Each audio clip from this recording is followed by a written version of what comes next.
Ini kisah Mulyono, seorang suami yang selalu berusaha menyenangkan orang lain sehingga hidupnya dipenuhi rasa lelah, tidak dihargai, dan kehilangan jati diri.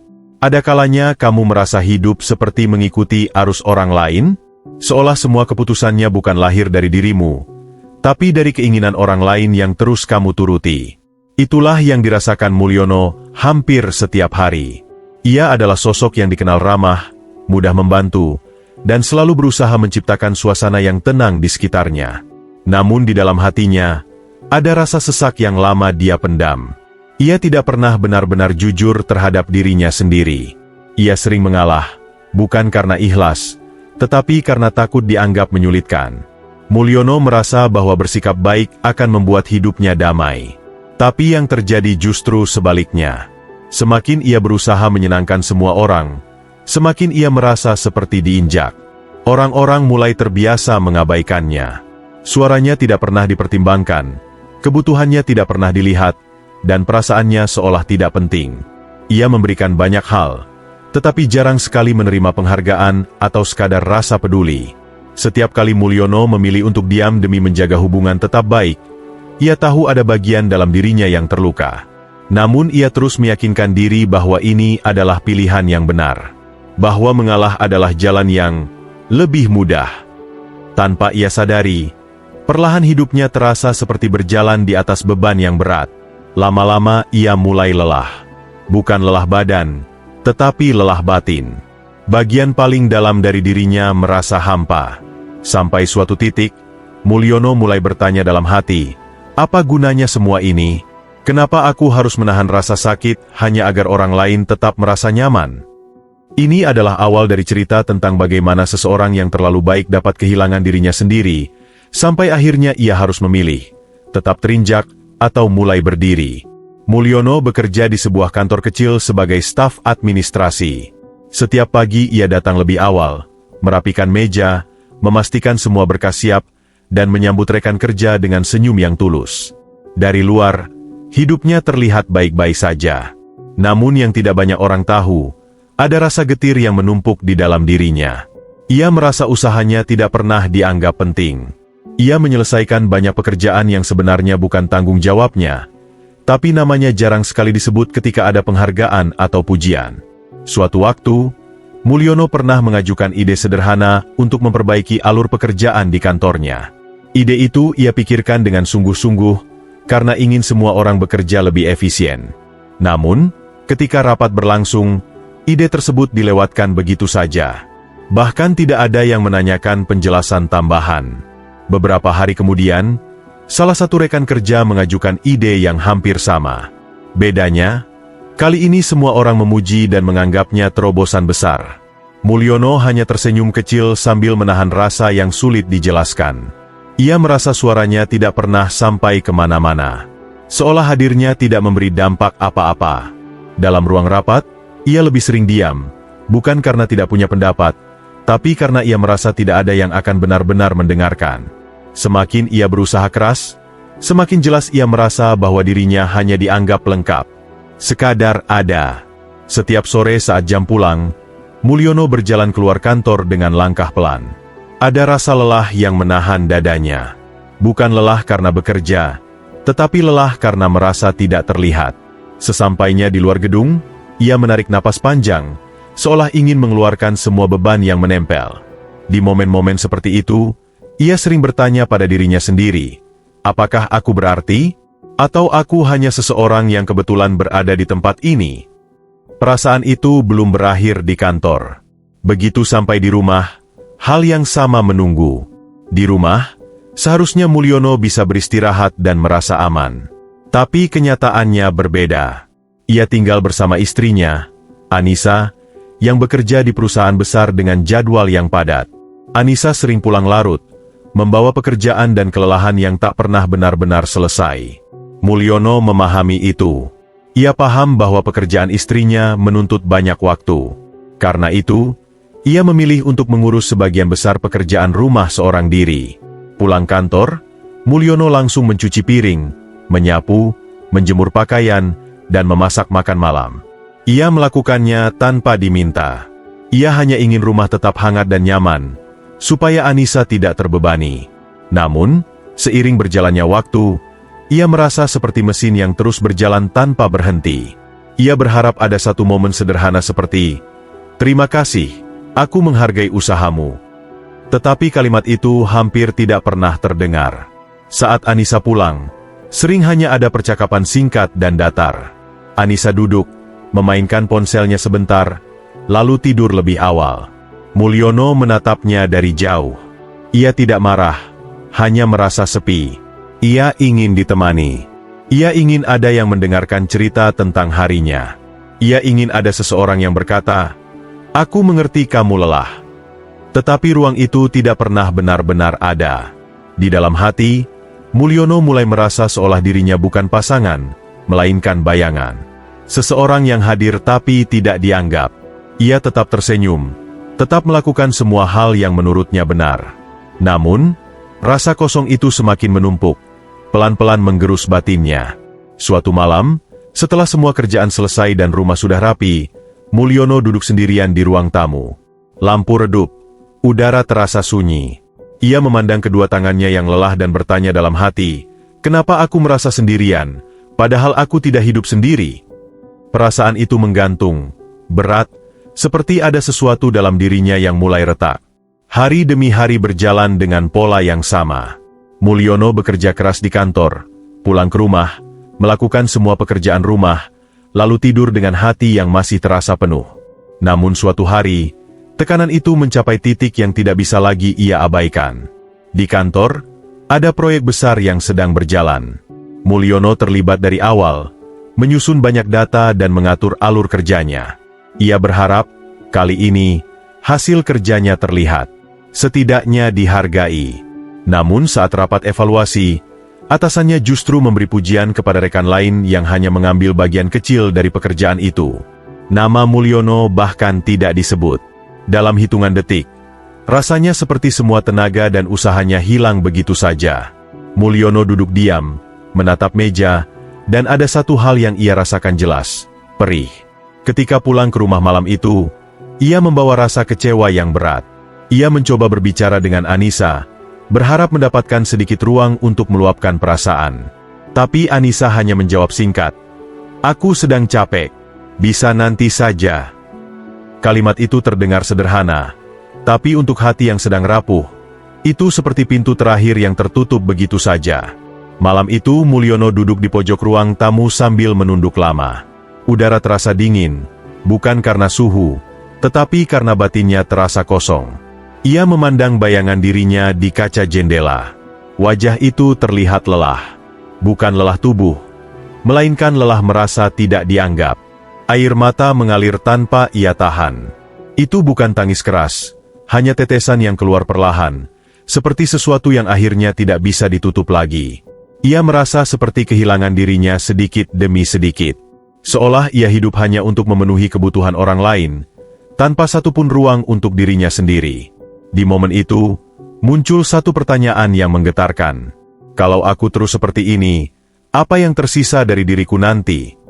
Dan pertanyaan itu menjadi awal perubahan besar yang akan terjadi dalam hidupnya. Sejak malam itu, ada sesuatu dalam diri Mulyono yang mulai bergerak. Ia tidak langsung berubah total, tapi ada suara pelan yang muncul dari dalam dirinya. Suara yang selama ini tenggelam oleh rasa takut, rasa sungkan, dan keinginan untuk selalu terlihat baik. Suara itu berkata, "Aku juga penting. Aku juga berhak bahagia." Beberapa hari setelah kejadian di kantor dan di rumah itu, Mulyono mulai memperhatikan dirinya sendiri dengan cara yang berbeda. Ia menyadari bahwa selama ini, ia tidak pernah menanyakan pada dirinya apa yang benar-benar ia butuhkan. Ia hanya menjalani hidup dengan memberikan dan memberikan, berharap suatu saat orang lain akan mengerti dan membalas. Tapi kenyataannya tidak seperti itu. Suatu malam, saat rumah sudah tenang dan Anissa tertidur, Mulyono duduk sendirian di ruang tamu. Ia memandang ke arah pintu kamar, lalu menutup mata sejenak. Ia berkata pelan dalam hati, "Aku lelah. Aku ingin dihargai. Aku ingin merasa berarti." Kalimat itu sederhana, tapi terasa seperti pukulan keras pada dinding yang selama ini ia bangun sendiri. Dinding yang membuatnya diam, mengalah, menerima, Meskipun hatinya terluka, ia mulai sadar, kalau ia tidak menjaga dirinya sendiri, tidak ada yang akan melakukannya untuknya. Mulyono tahu bahwa perubahan tidak akan mudah. Ada rasa takut yang masih kuat, takut membuat orang kecewa, takut menjadi beban, takut dianggap egois. Tapi ia juga tahu bahwa jika ia tetap seperti ini, dirinya akan tenggelam sepenuhnya. Malam itu, tanpa suara, tanpa dramatisasi, ia mengambil keputusan dalam hati. Ia harus belajar untuk berbicara. Ia harus berani menyampaikan apa yang ia rasakan. Ia harus mulai memilih dirinya sendiri. Karena tidak ada yang akan menghargainya. Jika ia sendiri tidak berani menghargai dirinya terlebih dahulu. Langkah pertama bukanlah sesuatu yang besar. Justru sebaliknya. Langkah itu kecil, hampir tak terlihat, tetapi terasa sangat berat bagi Mulyono. Di kantor, saat rapat mingguan berlangsung, ia mencoba menyampaikan pendapatnya. Suaranya sedikit bergetar, tetapi ia tetap berbicara. Tidak panjang, tidak keras, hanya jelas.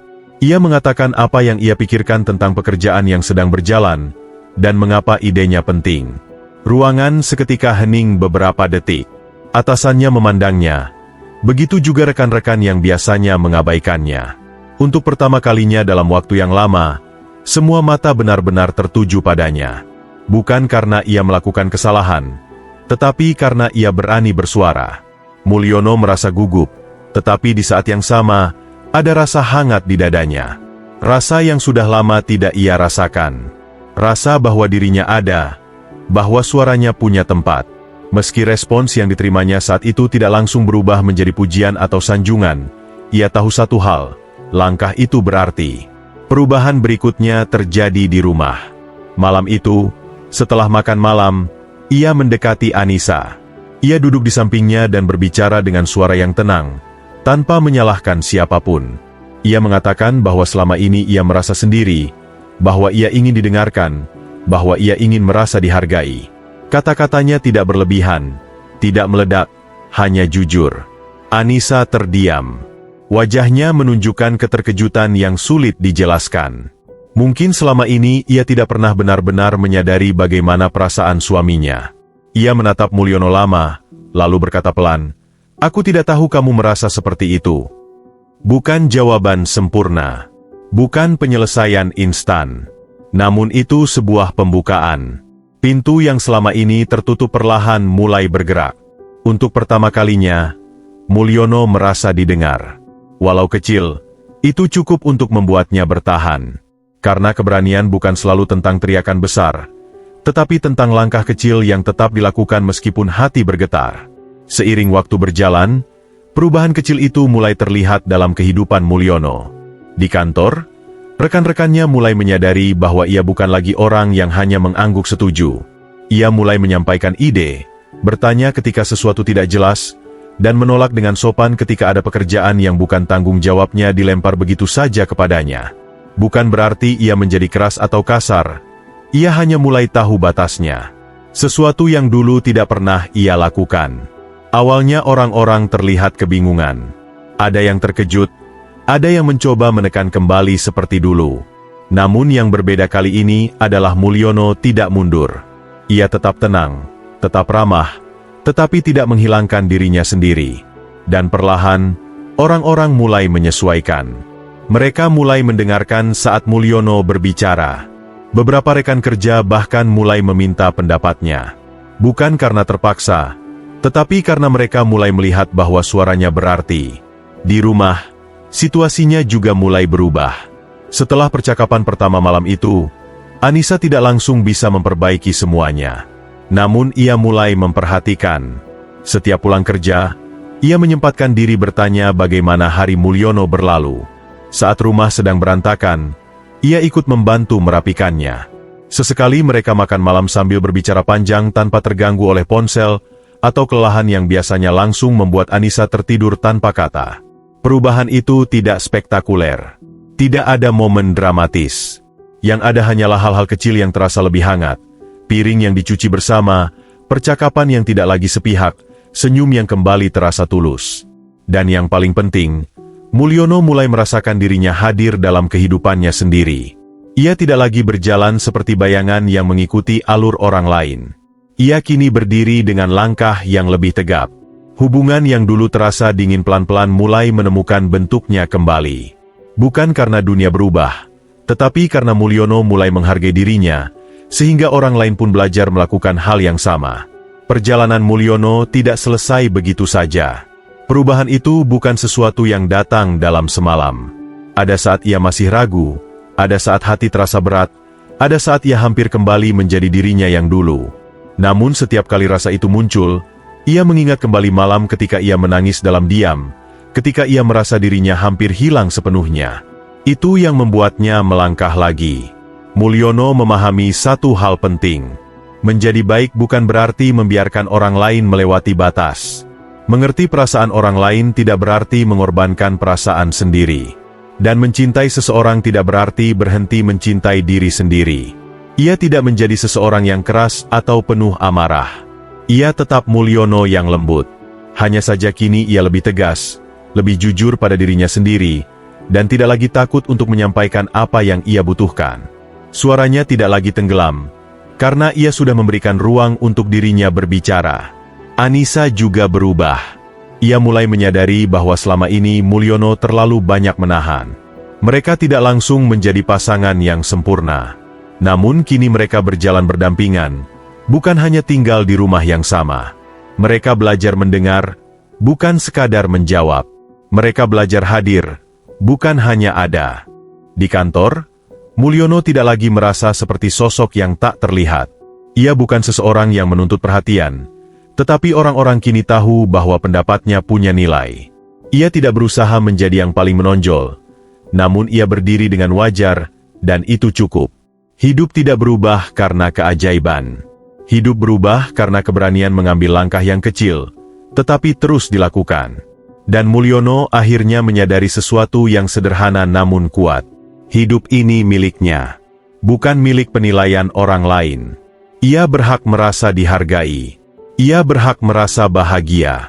Ia berhak memilih dirinya sendiri, tanpa rasa bersalah. Sekarang pertanyaannya berpindah kepada dirimu. Apa kamu juga siap berdiri untuk dirimu sendiri?